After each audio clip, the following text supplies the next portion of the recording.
সুরঙ্গমা, তুই যা। আমার মধ্যে একটা রাগের আগুন জ্বলছে। কার ওপর রাগ করছো মা? জানি রে, সে আমি জানি রে, কিন্তু আমার ইচ্ছে করছে সমস্ত ছাড়খাড় হয়ে যাক। এত বড় রানীর পথ এক মুহূর্তে বিসর্জন দিয়ে এলুম, সে কি এই কোণে লুকিয়ে ঘর ছাড় দেওয়ার জন্য? মশাল জ্বলে উঠবে না? ধরণী কেঁপে উঠবে না? আমার পতন কি শিউলি ফুলের খসে পড়া নক্ষত্র পতনের মতো অগ্নিময় হয়ে সে দিগন্ত বিদীর্ণ করে দেবে না? ও কি একলা, কি ভীষণ একলা আমি। তুমি যেন একলা হও সেই কামনাই করি রানী। তুমি চারিদিক দিয়ে ঘেরা, সমস্ত পৃথিবীটা তোমার উপরে চাপ দিচ্ছে। তোমার যে শ্বাস রুদ্ধ হয়ে আসছে। সুরঙ্গমা, তোর কাছে সত্যি করে বলছি, আমাকে পাবার জন্য প্রাসাদে আগুন লাগিয়েছিল, কিন্তু আমি রাগ করতে পারিনি। ভেতরে ভেতরে আনন্দে আমার বুক কেঁপে কেঁপে উঠছিল। এত বড় অপরাধ, এত বড় সাহস, সেই সাহসে আমার সাহস জুগিয়ে দিল। সেই আনন্দে আমার সমস্ত কিছু ফেলে দিয়ে আসতে পারলো। কিন্তু কিন্তু সে কি কেবলই আমার কল্পনা? আজ কোথাও তার চিহ্ন দেখিনি কেন? তুমি যার কথা মনে ভাবছো, আগুন সে তো লাগায়নি। আগুন লাগিয়েছিল কাঞ্চিরাজ। কাঞ্চিরাজ?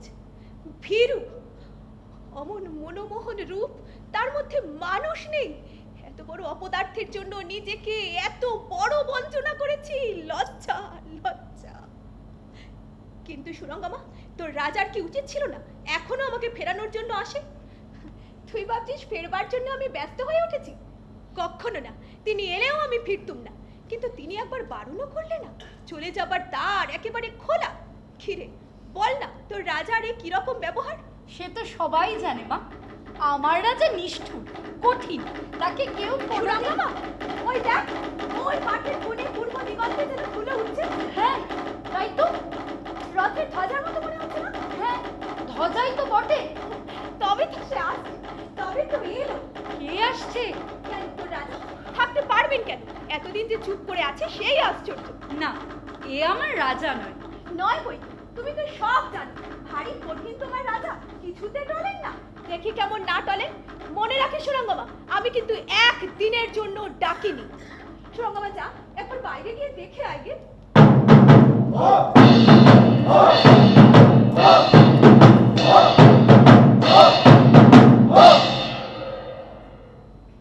মা, এ আমার রাজা নয়। এ বুঝি তবে সুবর্ণ। ও, তবে তো সে আসছে। ভেবেছিলুম আবর্জনার মতো বুঝি বাইরে এসে পড়েছি, কেউ নেবে না। কিন্তু আমার বীর তো এসেছে আমাকে উদ্ধার করতে। সুবর্ণকে তুই জানতিস? যখন বাপের বাড়িতে ছিলুম তখন জুয়ো খেলার দলে। না, আমি তোর মুখে ওর কোনো কথা শুনতে চাই না। সে আমার বীর, সে আমার পরিত্রাণকর্তা। কিন্তু কিন্তু তোর রাজা কেমন বলতো? এত হীনতা থেকেও আমাকে উদ্ধার করতে এলো না। আমার আর দোষ দিতে পারবি না। আমি এইখানে দিনরাত্রি দাসীগিরি করে তার জন্য চিরজীবন অপেক্ষা করে থাকতে পারবো না। তোর মতো দীনতা করা আমার দ্বারাই হবে না। সুরঙ্গমা, তুই তোর রাজাকে খুব ভালোবাসিস? আমার যা আছে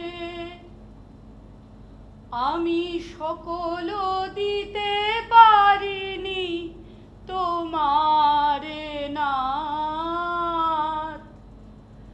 আমার লাজ ভয়, আমার মান অপমান, সুখ দুঃখ ভাবনা।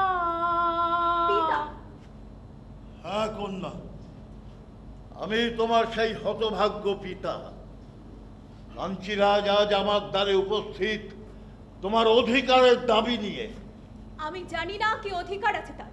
যে কঠিন শৃঙ্খলে বাধা ছিলে তুমি, তার থেকে তোমাকে মুক্তি দেবার অধিকার।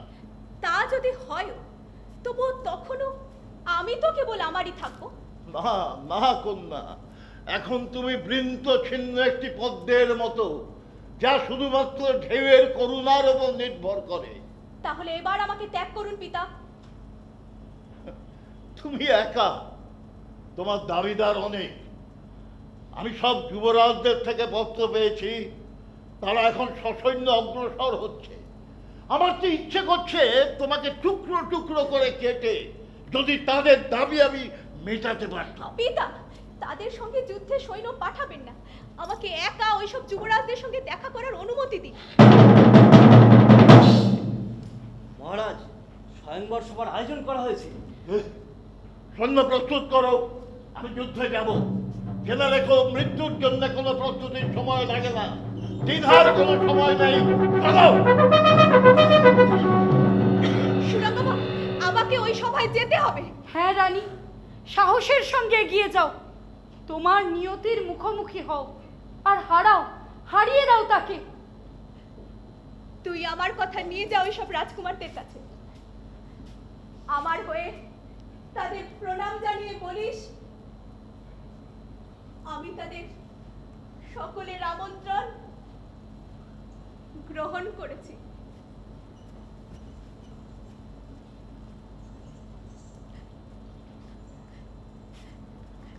রাজা, আমার রাজা, তুমি আমাকে ত্যাগ করেছো, উচিত বিচারই করেছো, কিন্তু আমার অন্তরের কথা কি তুমি জানবে না? দেহে আমার কলুষ লেগেছে, সেই দেহ আজ আমি সকলের সম্মুখে লুটিয়ে যাব, কিন্তু কিন্তু হৃদয়ের মধ্যে আমার দাগ লাগেনি প্রভু। বুক চিরে সেটা কি আজ তোমাকে জানিয়ে যেতে পারবো না? তোমার মিলনের সেই অন্ধকার ঘরটি আমার হৃদয়ের মধ্যে আজ রাঙা হয়ে রয়েছে। তার দরজা কেউ খোলেনি প্রভু। সে কি খুলতে তুমি আর আসবে না? তাহলে তাহলে আসুক মৃত্যু, মৃত্যু আসুক। সে তোমারই মতো সুন্দর, তোমার মতোই কালো, তোমার মতোই মনোহরণ করতে জানে। সে সে তুমি তুমি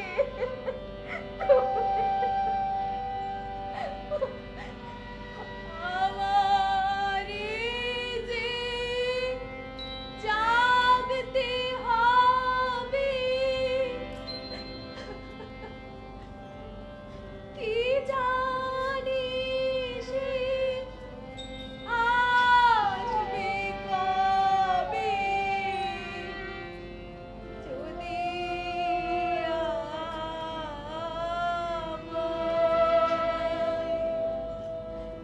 যদি আমায় পরে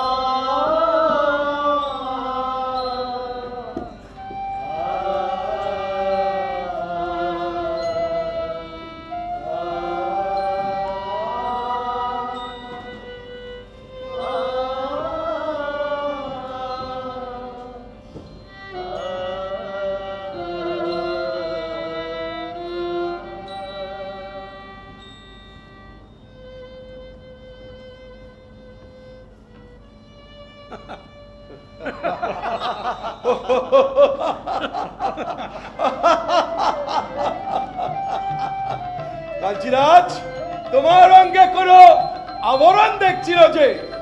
আর আশা নেই বলে আবরণ যে পরাভবের লজ্জাকে দ্বিগুণ করে দেবে। যত আভরণ সমস্ত ছত্রধরের অঙ্গে দেখছি যে। এর দ্বারা কাঞ্চিরাজ বাহ্য সবার হীনতা প্রচার করতে চান। সেটা কি উনি ভালো করছেন সকলেই জানি। রমণীর চোখ পতঙ্গের মতো, আভরণের দীপ্তিতে সকলের আগেই ছুটে এসে পড়ে। কাঞ্চিরাজ, কিন্তু আর কত বিলম্ব হবে? আহা, অধীর হয় না, বিলম্বে ফল আরো মধুর হয়। ওকে ওকে, রাজা এসেছেন। রাজা? কোন রাজা? কোথাকার রাজা? আপনারা সকলেই জানেন তিনি কে। কি তার অভিপ্রায়? তিনি আপনাদের আহ্বান করেছেন। কিন্তু তুমি কে? আমি তার সেনাপতিদের মধ্যে একজন। মিথ্যে কথা। আমি প্রথম দর্শনেই তোমাকে চিনতে পেরেছি। ভেবেছি তোমার ছদ্মবেশ আমি ধরতে পারিনি। তুমি হবে সেনাপতি। হ্যাঁ, উপযুক্ত সমারোহে রাজার সাথে দেখা করতে যাব, কিন্তু উপস্থিত আমাদের একটা কাজ আছে, সেটা সমাধা করে তারপর তার সঙ্গে দেখা করব। যখন তিনি আহ্বান করেন তখন তিনি আর অপেক্ষা করেন না। আমি তার আহ্বান স্বীকার করছি, চলে এসো। কাঞ্চিরাজ, তোমার অপেক্ষাটা ভালো ঠেকছে না। ওহে কাঞ্চিরাজ, তোমার রাজছত্রতে ধুলায় লুটাচ্ছে। বেশ, আমি যাচ্ছি, তবে সভায় নয়, রণক্ষেত্রে। রণক্ষেত্রেই আমার প্রভুর সঙ্গে আপনার পরিচয় হবে। সে অতি উত্তম প্রশস্ত স্থান।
আবার যা ছিল তা গেল ঘুচে,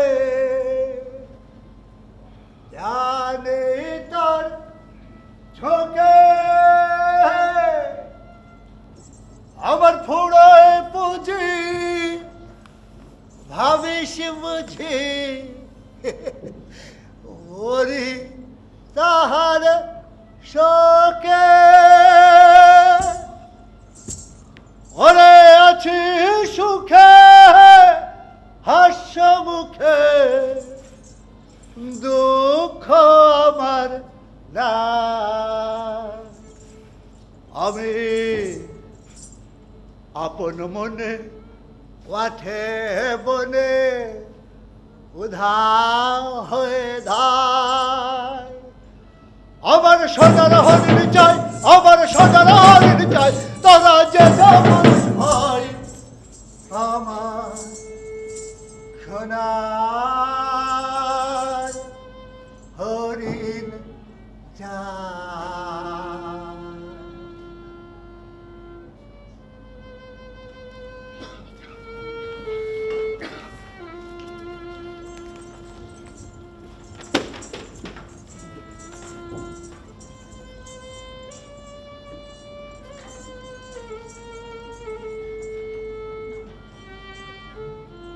যুদ্ধ তো শেষ হয়ে গেল, এখন আবার রাজা আসবেন কখন? তা তো জানি না, পথের পানে চেয়ে বসে আছি। সুরঙ্গমা, বুকের ভেতরটাতে এমন কাঁপছে যে বেদনা বোধ হচ্ছে, লজ্জাতেও মরে যাচ্ছি। মুখ দেখাবো কেমন করে? এবার একেবারে হার মেনে তার কাছে যাও, দেখবে আর লজ্জা থাকবে না। কিন্তু লোকে যে বলতো আমার অনেক রূপ, অনেক গুণ, লোকে যে বলতো আমার উপর রাজার অনুগ্রহের অন্ত নেই, তাই তো সকলের সামনে আমার হৃদয় নত হতে এত লজ্জা বোধ করছে। সব ঘুচবে রানী, কেবল একটি ইচ্ছাই বাকি থাকবে, নিজেকে নিবেদন করার ইচ্ছা। সেই আধার ঘরের ইচ্ছা, দেখা নয়, শোনা নয়, চাওয়া নয়, কেবল গভীরের মধ্যে আপনাকে ছেড়ে দেওয়া।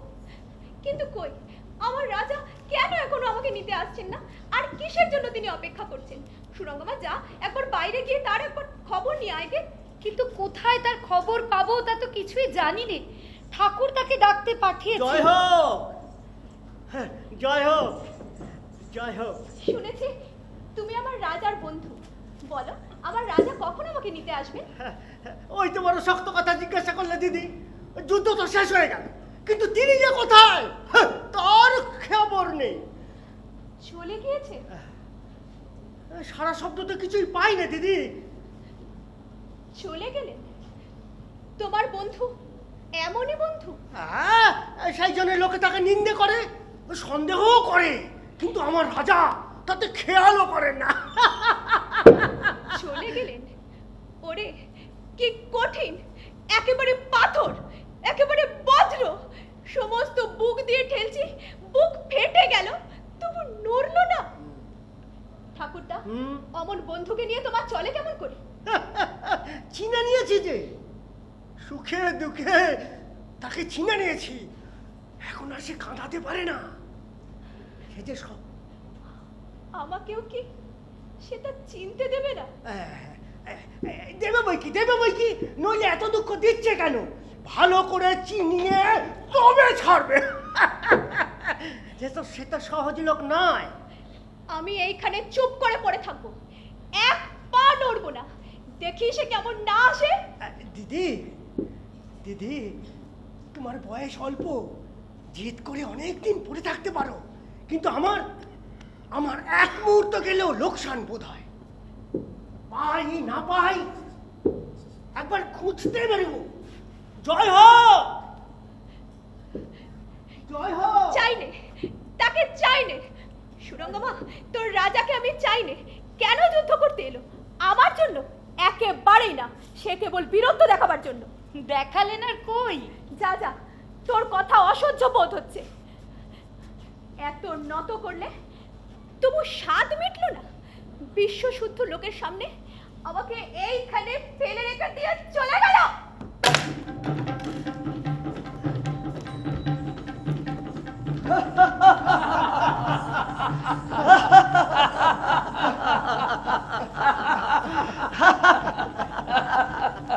ওহে, ওহে, ওহে, এতগুলো রাজা একত্র হয়ে লড়াই বাঁধিয়ে দিল, ভাবলাম খুব তামাশা হবে, কিন্তু দেখতে দেখতে কি যে হয়ে গেল ভালো বোঝাই গেল না। দেখলে না, ওদের নিজেদের মধ্যে গোলমাল বেঁধে গেল। কেউ যে কাউকে বিশ্বাস করে না। আরে কেউ এগোতে চায়, আবার কেউ পেছোতে চায়, কেউ এদিকে যায়, আবার কেউ ওদিকে যায়। একে কি আর যুদ্ধ বলে? ওরা তো আর লড়াইয়ের দিকে চোখ রাখেনি, কেবলই এই পরস্পরের দিকেই চোখ রাখছিল। কেবলই ভাবছিল লড়াই করে মরবো আমি, আর তার ফল ভোগ করবে আর কেউ। কিন্তু লড়েছিল কাঞ্চিরাজ, সে কথা বলতেই হবে। শুনেছি কাঞ্চিরাজ মরেনি। আরে মরেনি, মরেনি, চিকিৎসায় বেঁচে গেল, কিন্তু তার বুকের মধ্যে যে হাড়ের চিহ্নটা আকার এলো, সে তো আর এই জন্মে মুছবে না। রাজারা সবাই ধরা পড়েছে, কেউ পালিয়ে রক্ষা পায়নি, কিন্তু বিচারটা কিরকম হলো?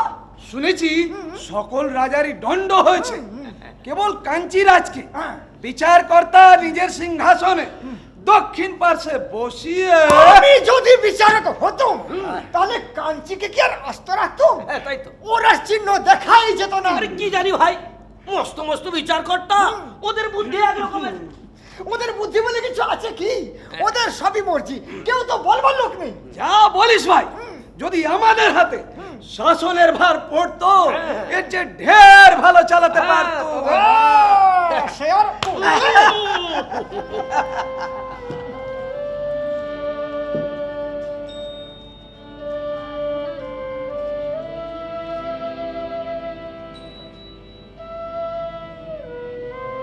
বেঁচেছি সুরঙ্গমা, হার মেনে তবে বেঁচেছি।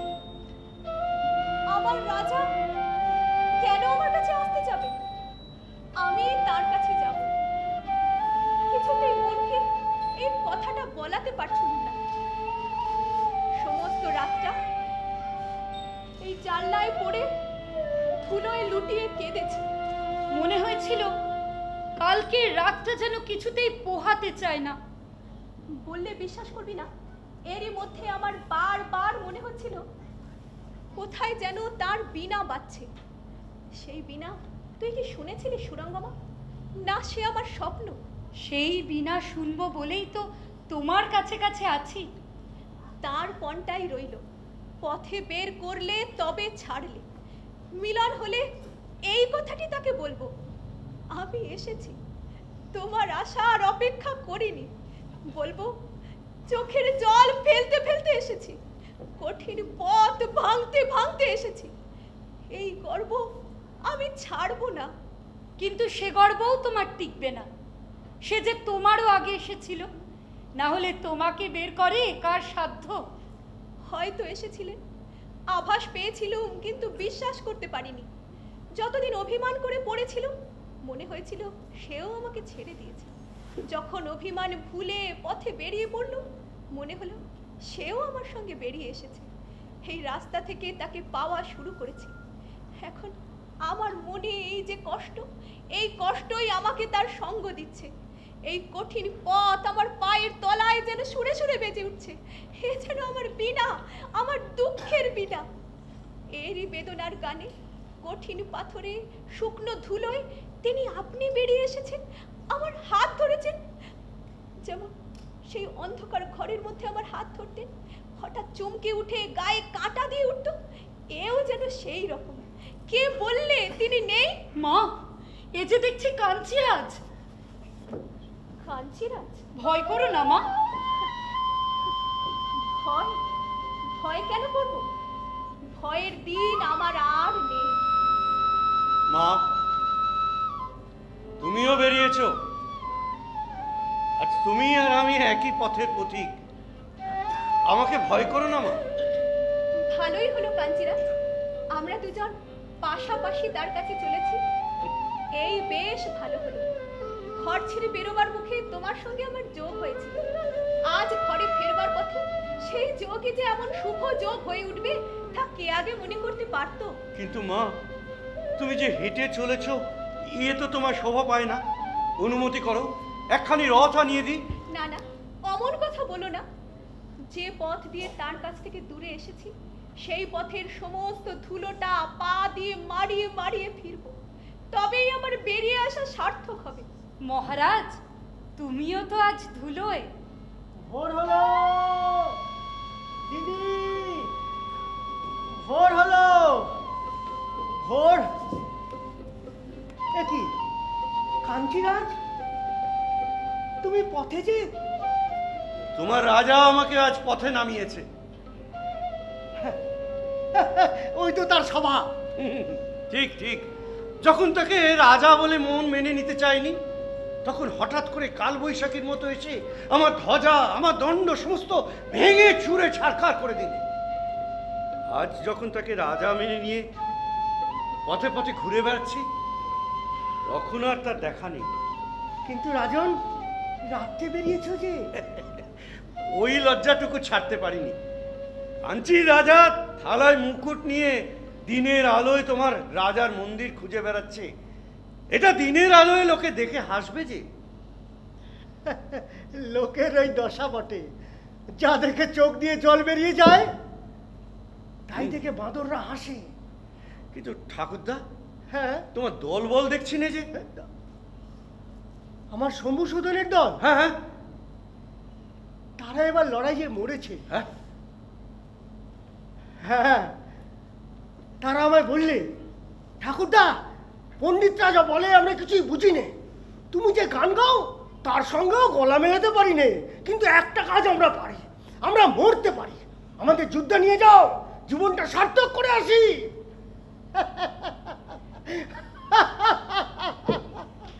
তো যেমন কথা তেমন কাজ। সকলের আগে গিয়ে তারা দাঁড়ালো, আর সকলের আগেই তারা প্রাণ দিয়ে বসে আছে। এবারকার বসন্ত উৎসবটা নানা ক্ষেত্রে নানা রকম হয়ে গেল। তাই তো ঘরের মানুষকে পথে বের করার জন্য দক্ষিণ নেওয়ার মতো দল জোটাতে বেরিয়েছি। কই রে, কে আছিস? যার কণ্ঠে গান আছে, গিয়ে ওঠ না রে। কই রে, কই ভাই? ঠাকুরদা! আমাদের রাজার রকম দেখেছো? হ্যাঁ, রথ নেই, বাদ্য নেই, সমারোহ নেই। কে বললে সমারোহ নেই? ওই যে আকাশ একেবারে রাঙা, ফুলের গন্ধের অভ্যর্থনায় বাতাস একেবারে পরিপূর্ণ। শত্রুপক্ষ তোমার দশা দেখে পরিহাস করবে দিদি, সেইটি অসহ্য। শত্রুপক্ষের পরিহাস অক্ষয় হোক, তারা আমার গায়ে ধুলো দিক। আজকের দিনের অভিসারে সেই ধুলোই যে আমার অঙ্গরাগ। এর উপরে আর কথা নেই, সকলে মিলে ধূসর হয়ে আজ প্রভুর কাছে যাব।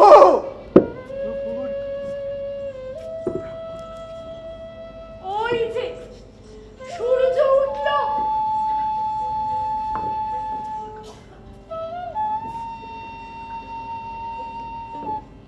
ঠাকুরদা, ঠাকুরদা, আমাকে ভুলো না।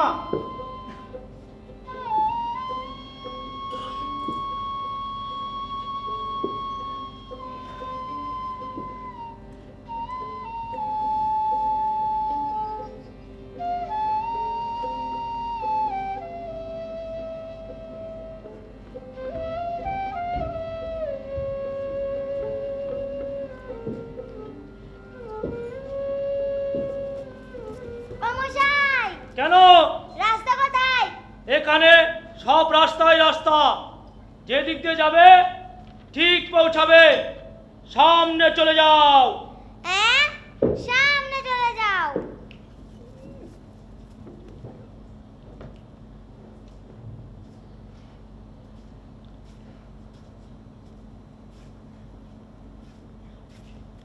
অন্ধকার ঘরের দ্বার আজ একেবারেই খুলে দিলাম। এখানকার লীলা এবার শেষ হলো। এসো, বাইরে চলে এসো, আলোয়